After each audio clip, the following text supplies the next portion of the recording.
اس دنیا میں خوشیاں بھی آتی ہیں، کامیابیاں بھی ملتی ہیں، منزلیں بھی ملتی ہیں، راحتیں بھی ملتی ہیں،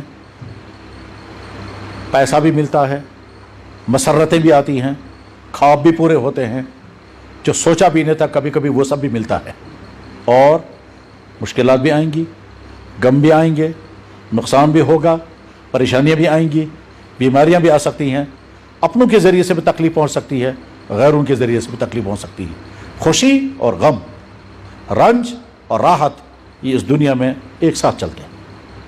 اگر کوئی انسان یہ سمجھتا ہے کہ یہ زندگی جو ہے ہمیشہ خوشیوں کے ساتھ چلے، ایسا نہیں ہوگا۔ اور اگر کوئی یہ سمجھتا ہے کہ صاحب میری ساری زندگی غموں کی زندگی ہے، لہذا اللہ کے بارے میں بدظنی کا شکار ہو، تو ایسا بھی نہیں ہے۔ ہمیں یہ ذہن میں بٹھا کر رکھنا چاہیے اس دنیا میں دونوں چیزیں ہمیشہ ساتھ چلیں گی۔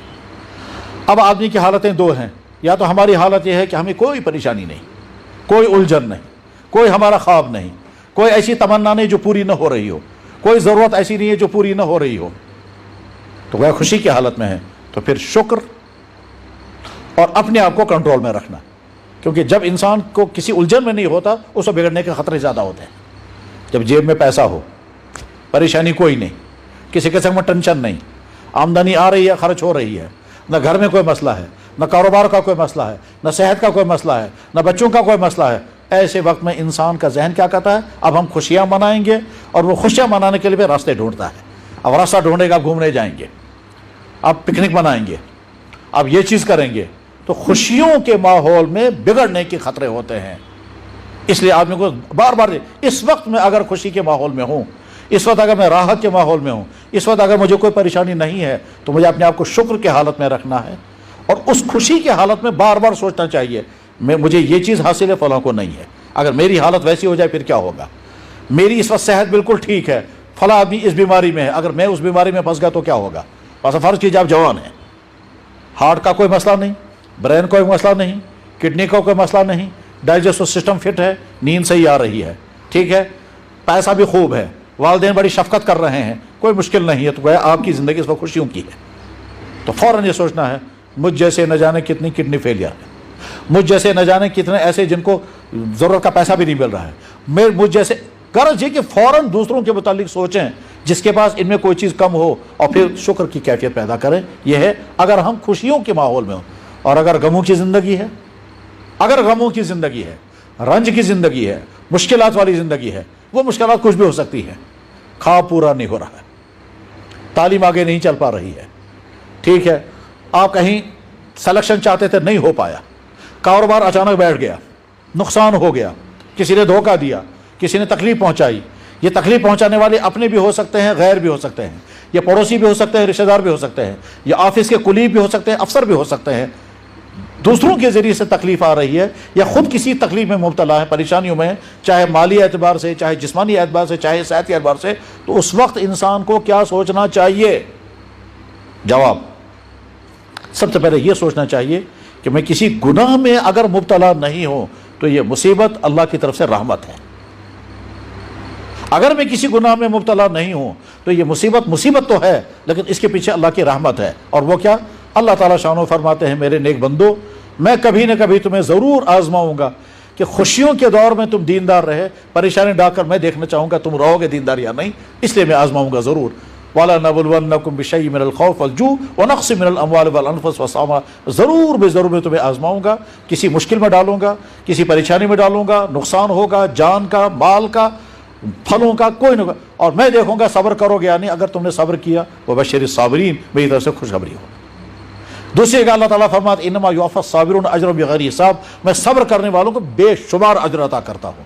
اور ایک جگہ اللہ تعالیٰ شاہ میں اس سے زیادہ سخت فرماتے ہیں، اللہ ہماری حفاظت فرمائے مشکل صورتحال سے۔ اللہ تعالیٰ فرماتے ہیں احسب الناس ان یترکوا ان یقولوا آمنا وهم لا یفتنون، لوگوں نے کیا سمجھا ہے، تم نے کیا گمان کر رکھا ہے، تم کہو گے ہم ایمان والے ہیں اور میں تمہیں آزمائش میں نہیں ڈالوں گا، چھوڑ دوں گا، میں تم کو آزماؤں گا اور سخت آزماؤں گا۔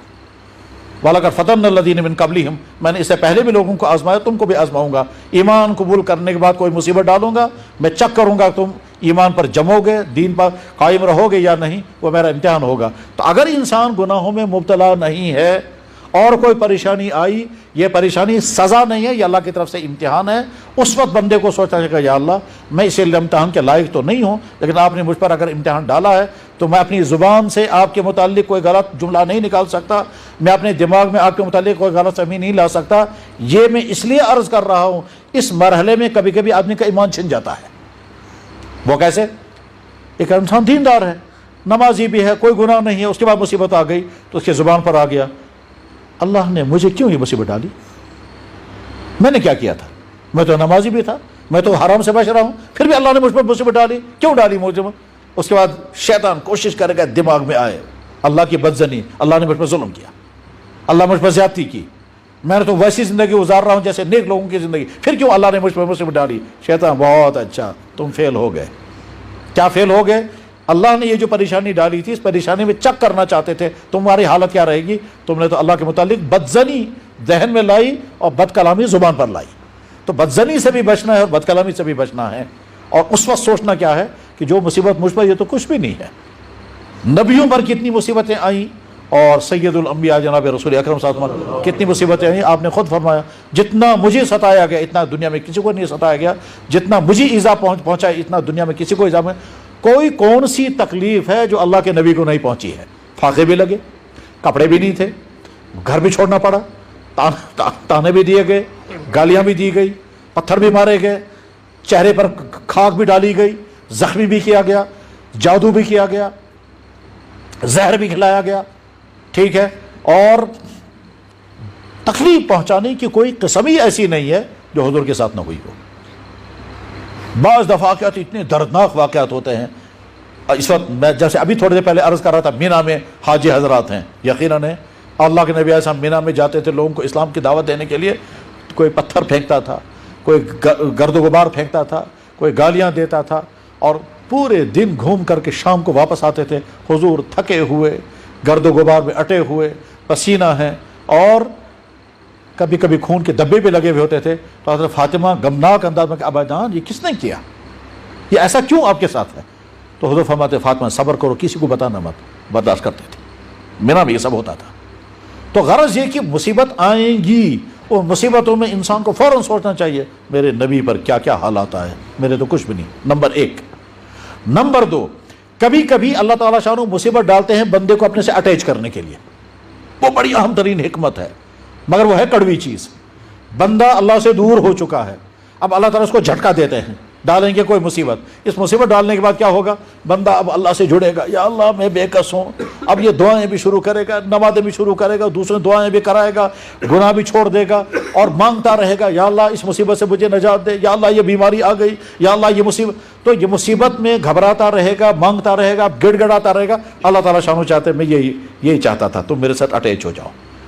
اب یہ مانگتا ہے خدا اس مصیبت سے مجھے نکال دے، مگر اللہ تعالیٰ سنتے نہیں ہیں۔ کیوں نہیں سنتے ہیں؟ اللہ چاہتے ہیں بندہ مجھ سے اٹیچ رہے، اور جو ہی اس کی مصیبت دور ہو جائے گی یہ پھر دور ہو جائے گا۔ تو مصیبت کے دور ہونے کے بعد چنانچہ آپ دیکھ لیں ہماری زندگی میں خوشیوں کے دن بھی گزرے ہوں گے، کبھی کبھی غموں کے دن بھی آئے ہوں گے۔ غموں کے دنوں میں ہم اللہ سے زیادہ اٹیچ رہے یا خوشیوں کے دنوں میں؟ بس خود ہی سمجھ میں آتا ہے۔ جن دنوں میں پریشانیاں، ان دنوں میں اللہ سے زیادہ اٹیچ رہے، سوچ کے اعتبار سے کہتا اب کوئی شکل نہیں، اب اللہ ہی کچھ راستہ نکالنا چاہیے، وہ انسان کہیں صورت خدا ہے اس کا آواز کاٹوں، اب کوئی شکل سمجھ میں نہیں آتی، یا اللہ میں کہتا سے اب وہ چلو فلانے بزرگ سے دعا کرائیں گے، امام صاحب سے کہیں گے بس مجھے پریشانی اب میرے دعا کرنا، خود بھی صلاۃ الحاجت پڑھتا رہے گا، اور بار بار سوچے گا یا اللہ تو نماز نہیں پڑھ رہا ہوگا پھر بھی اللہ کو پکارتا رہے گا۔ تو غموں میں انسان اللہ کے ساتھ اٹیچ ہو جاتا ہے۔ اس اٹیچمنٹ کو باقی رکھنے کے لیے اللہ تعالیٰ شانو چاہتے ہیں بندہ مجھ سے، اور یہ پریشانی دور نہیں کریں گے بہت دیر تک۔ پھر جب سوچتے ہیں اب شاید زیادہ اٹیچ رہے گا، پھر پریشانی دور کرتے ہیں، پھر انسان بندہ کیا کہتا ہے بیان سمجھی پریشانی کتن کیا ہو، بس کتن کو حال، انسان اس وقت یہی کہتا ہے۔ اور کبھی کبھی اس سے بڑی حکمت ہوتی ہے، وہ یہ کہ کسی بڑی پریشانی سے بچانے کے لیے چھوٹی پریشانی ڈال دیتے ہیں۔ اس چھوٹی پریشانی کو آدمی سمجھ نہیں پاتا، مگر ہوتی ہے وہ چھوٹی پریشانی دراصل بڑی پریشانی سے بچانے کے لیے۔ اس کی مثال ابھی کچھ دنوں پہلے سامنے آئی کہ ایک صاحب کو ناک سے خون آ گیا اور بہت زیادہ آ گیا، تو خود پریشان ہو گئے، گھر والے بھی پریشان ہو گئے، بچہ رونے لگے، ابا جان کو اتنا خون آ گیا، بہت پریشان، ٹھیک۔ اب جب ڈاکٹر سے پوچھا تو ڈاکٹر نے چیک اپ واک اپ کرنے کے بعد کہا جناب آپ کو مبارک، وہ ہے کس چیز کا مبارک؟ کہ اللہ کہ اگر یہ ناک سے خون نہ آیا ہوتا تو دماغ کی رگ پڑ جاتی، برین ہیمریج ہو جاتا. تو اسے فوراً کہا یا اللہ شکر. تو شکر کس پر پڑ رہا ہے؟ نقصیر آنے پر. اب سمجھ میں آیا وَلَنُذِيقَنَّهُمْ مِنَ الْعَذَابِ الْأَدْنَىٰ دُونَ الْعَذَابِ. بڑی پریشانی سے بچانے کے لیے میں آپ کو چھوٹی پریشانی میں ڈال دوں گا. مجھے یاد ایک مرتبہ میں بہت چھوٹا تھا، ابھی غالباً نابالغ تھا، میں دیوبند سے واپس آ رہا تھا تو راستے میں مجھے بس چھوٹ گئی. اب وہ بہت لمبا واقعہ ہے، لیکن راستے میں بس چھوٹ گئی، بڑی پریشانی ہوئی مجھے، اور دوسری بس آنے والی نہیں تھی. اب 12-14 گھنٹے انتظار کرنا تھا. اگلے دن صبح بس ملنے والی تھی بٹوت میں. تو میں بہت پریشان ہو گیا، بس سامان ادھر سے اٹھا بھی نہیں پاتا تھا. یہ سمجھیے تقریباً نابالغ تھا میں اس وقت. تو نابالغی کی حالت میں سامان ساتھ میں ہے، دوڑتے دوڑتے بس کے قریب پہنچا، وہ بس نکل گئی. اور اس کے بعد اور اب بس ماننے والی نہیں. جموں سے صبح بس نکلتی تھی کشتواڑ کے لیے، اس کے بعد اب کوئی بس آنے والی نہیں. میں بہت دکھی ہو گیا، اب کیا کروں گا اسی پریشانی میں. ٹھیک اس کے بعد پتہ چلا وہ جو بس چلی گئی ہے اس کا ایکسیڈنٹ ہو گیا، اور کتنے لوگ مرے اور کتنے زخمی ہو گئے ان کو کچھ پتہ نہیں. تو وہ جو پہلی پریشانی چھوٹی آئی، مجھے 1.5 کلومیٹر وہ سامان لے کر چلنا پڑا، اور وہ مجھے کبھی نہیں بھولے گا وہ تھکاوٹ اور کیسا غصہ آ رہا تھا یہ ڈرائیور کیوں چلا گیا. لیکن اب جب سنا یہ بات میں تو یہاں سری نگر میں چند سال پہلے واقعہ ہوا کہ ایک لڑکا آیا تھا، وہ کہتا تھا میں باہر سے یہاں گھر کشمیر آیا، بہت دنوں ہو گئے تھے میں نے وازوان نہیں کھایا تھا. تو وازوان ٹیٹ ہوتا ہے، یہ جس چیز کا کھانے کا شوق، وہ بہت دن ہو گئے تو چلا. جب وہ پہنچا تو اتفاق سے راستے میں دیر ہو گئی، اور وہ جو دعوت ہم پڑوسیوں میں تھی وہ دعوت میں آ نہیں سکا. کہتا بڑا افسوس ہوا کہ 1.5 سال کے بعد میں آیا تھا، وازوان کھانے کا شوق تھا، لیکن میں ٹائم پر پہنچ نہیں سکا. تو بعد میں پتہ چلا اسی دن رات کو وہ جو وازوان کھانے والے ان میں اکثر بیمار ہو گئے. ٹھیک وہ کچھ ہسپتال میں، کچھ کو الٹیاں ہو گئی، شاید تیل صحیح نہیں ہوگا، مسالہ ٹھیک نہیں ہوا یا کیا ہوگا. بہرحال اب یہ کہتا شکر خدا میں بچ گیا. تو ایسا ہی ہوتا ہے. لہذا جب پریشانی آتی ہے تو کبھی ایسا ہوتا ہے اللہ چھوٹی پریشانی ڈال کر بڑی پریشانی سے بچا لیتے ہیں. پھر پریشانیوں کی ایک قسم وہ ہے کہ جو انسان کو اپنی اعمال کی وجہ سے ہوتی ہے، اور پریشانیوں کی ایک قسم جو کسی کے دوسرے کا ظلم ہوتا ہے. اور دنیا میں ظلم ہوتا ہے، انسان پہ ظلم کرتا ہے، ایمان والا بھی ایمان والے پہ ظلم کرتا ہے، اللہ کے نبی پر ظلم ہوا ہے. تو گویا اللہ کو طاقت ہے کو سزا دینے کی، لیکن ظلم آ سکتا ہے. اس وقت ہمارا رویہ کیا ہونا چاہیے کہ یا اللہ جو مجھ پر ظلم کر رہا ہے، ٹھیک ہے آپ کو طاقت ہے، آپ اس کو اس ظلم سے روک سکتے ہیں. بس اس مقام پر ہمیں یہ حدیث ذہن میں رکھنی چاہیے. جناب رسول اللہ صلی اللہ علیہ وسلم نے ارشاد فرمایا، اللہ یہ کہتے ہیں اے میرے بندو میں نے اپنے پر ظلم حرام کیا ہے، اور تمہارے درمیان بھی میں نے حرام کیا تم ایک دوسرے پر ظلم کرو، خبردار کسی پر ظلم مت کرنا. یا عبادی اے میرے بندو حرمت علی الظلم میں نے اپنے پر ظلم حرام کیا ہے، وجعلتہ بینکم محرما اور تمہارے درمیان میں نے ظلم کو حرام کیا، فلا تظالموا کسی پر ظلم مت کرنا. اب جب دوسرے پر ظلم، دوسری کی طرف سے ظلم آتا ہے تو بہت اونچے دماغ والا آدمی سوچتا ہے یہ تو مجھ پر ظلم کر رہا ہے، لیکن انجام اس کا بہت خراب آنے والا ہے. اور یہ طے ہے دنیا میں جو انسان دوسرے پر ظلم کرتا ہے اسی دنیا میں سزا لگنا طے ہے. اللہ ماشاءاللہ بہت کم ایسا ہوگا کہ ظلم کرتا رہا دنیا میں کوئی سزا نہیں لگی، ورنہ اکثر یہ ہوگا کہ جو دوسرے پر ظلم کرے گا کسی بھی اعتبار سے، مالی اعتبار سے، اخلاقی اعتبار سے، زبان سے، ہاتھ سے، پڑوسی، رشتہ دار، جو بھی کرے گا ظلم اسی دنیا میں سزا بھگتتا ہے. کیونکہ اللہ تعالیٰ کہتے ہیں تم یہ گمان مت کرنا کہ میں غافل بیٹھا ہوں، میں دیکھ نہیں رہا ہوں کون کس پر کیا ظلم کرتا ہے. تو کبھی ایسا بھی ہوگا. اور اگر ہم نے مصیبت دیکھی دوسرے کو اور ہم محفوظ ہیں تو ایسے وقت میں کیا کرنا چاہیے؟ فوراً شکر پڑھنا چاہیے. یا اللہ میں آپ کا شکر گزار ہوں کہ آپ نے مجھے اس مصیبت سے بچائے رکھا جس مصیبت میں فلانا مبتلا ہے. آپ دیکھیں گے فلانا بیمار، فلانے کو نقصان ہو گیا، فلانا کا گھر میں جھگڑا ہو گیا، فلانے کو تھانے میں لیا گیا. کسی بھی مصیبت میں دوسرے انسان کو مبتلا دیکھیں یا سنیں تو فوراً کہنا چاہیے یا اللہ میں آپ کا شکر گزار ہوں، آپ نے مجھے اس مصیبت سے بچائے رکھا جس مصیبت میں فلاں مبتلا ہے. تو اس کا نتیجہ یہ نکلے گا کہ انشاءاللہ موت تک اس مصیبت سے محفوظ رہے گی. یہ سکھایا ہمیں جناب رسول اکرم صلی اللہ علیہ وسلم نے. اور یہ خاص طور پر ایسے وقت میں جب ہم کسی اور کو مصیبت زدہ دیکھیں تو کبھی کبھی حقارت آتی ہے ذہن میں. جناب آپ گاڑی میں چل رہے ہیں، کوئی انسان لڑکھڑاتا ہوا سڑک پر گزر رہا ہے، ہرگز یہ غلطی نہیں ہونی چاہیے. ہمارے دل میں اس کی حقارت آ گئی، دیکھو اللہ نے کیا سزا دی ہے اس کو، دیکھو خدا نے اس کو کیا کیا. اسی لیے ہرگز نہیں، فوراً ندامت ذہن میں آنی چاہیے اللہ کو طاقت تھی میں اس جگہ ہوتا وہ میری جگہ ہوتا. دوسرے کو دیکھ کر عبرت پکڑنا، دوسری کی مصیبت کو دیکھ کر خوش نہیں ہونا ہے، دوسری کی مصیبت کو دیکھ کر شکر پڑھنا کہ یا اللہ آپ نے مجھے بچائے رکھا. اور آپ جیسا ہی کوئی جوان لڑکا ہے اور آج پتہ چلا صاحب اس کی دونوں کڈنیاں فیل ہو گئی، آپ ہائے ہائے کرتے رہ جائیں گے؟ نہیں نہیں، فوراً یہ کہے یا اللہ مجھ جیسا جوان لڑکا ہے اس کی کڈنیاں فیل ہو گئی ہیں، اب آگے اس کا کیا بنے گا، آگے اس کا کیا بنے گا؟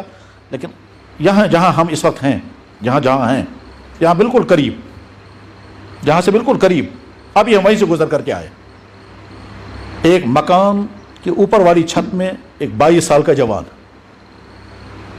22 سال کا جوان مکان کے اوپر کی چھت میں، کمرے کی صفائی کے لیے اس نے کھڑکی کھولی تو اسی سے نیچے گر گیا، ٹھیک ہے، نیچے گر گیا اور سپائنل کارڈ کٹ گیا، ٹھیک ہے، 8 سال ہو گئے اس کو بیڈ پر، اور ساری زندگی اسی بیڈ پر گزارنی ہے۔ اس وقت وہ 28 سال کا ہوگا، تب اس وقت وہ شاید 20 سال کا تھا یا 21 سال کا تھا، 8 سال اسی بیڈ پر ہو گئے، ساری زندگی اسی بیڈ پر گزارنی ہے۔ یہاں سے اوپر مکمل صحت مند ہے، یہاں سے نیچے بیکار۔ ہمارے ساتھ بھی ہو سکتا تھا، جناب والا باتھ روم میں پاؤں پھسل گیا، کمر لگ گیا، اس کے ساتھ جو کموڑ کا یہ ہوتا ہے اس کے ساتھ کمر لگ گیا، اسپائنل کارڈ کٹ گیا، بیٹھ گئے۔ تو غرض یہ کہ دوسروں کو مصیبت آ جائے تو اس وقت فوراً کہنا یا اللہ میں آپ کا شکر گزار ہوں، اس مصیبت سے آپ نے مجھے بچایا، جو مصیبت میں نے فلاں کو دیکھی یا فلاں کے متعلق سنی۔ اور یہ مزاج جب آتا ہے تو انسان کے دل کی کیفیت ایک عجیب کیفیت بن جاتی ہے، شکر کرنے کا ایک ایسا جذبہ ابھرتا ہے اندر سے، ٹھیک جذبہ ابھرتا ہے کہ ایسا جذبہ دوسری جگہ نہیں ابھرے گا۔ بس اللہ تعالیٰ شانہ مصیبت کی اس مزاج کو سمجھنے کی توفیق عطا فرمائے۔ اگر مصیبت آئے تو ہم گلہ نہ کریں، ناراضگی نہ کریں، اللہ سے اٹیچ رہیں، اور مصیبتوں کو دور کرنے کے لیے ہمارے پاس جو کچھ ذرائع ہوتے ہیں ان ذرائع کے ساتھ ساتھ پھر صلاۃ الحاجت پڑھنا چاہیے، جیسے جناب رسول اکرم صلی اللہ علیہ وسلم کا معمول تھا کہ آپ جب بھی کوئی مصیبت آئے گی فوراً کہ حسبنا اللہ ونعم الوکیل، اور یہ بخاری میں حدیث ہے۔ حضرت ابراہیم علیہ السلام کے متعلق جناب رسول اللہ صلی اللہ علیہ وسلم نے فرمایا جب کفار ان کو آگ میں پھینکنے والے تھے تو ابراہیم علیہ السلام نے پڑھا تھا حسبنا اللہ ونعم الوکیل، اور خود حضور نبی علیہ السلام کو جب بھی کوئی پریشان کن صورتحال سامنے آتی تھی آپ پڑھتے تھے حسبنا اللہ ونعم الوکیل، میں اپنا یہ کیس اللہ کے حوالے کرتا ہوں۔ اور حدیثوں میں آتا ہے جب بندہ اپنی مشکل میرے حوالے کرتا ہے تو میں پھر اس کا حق خود ہی نکال دیتا ہوں۔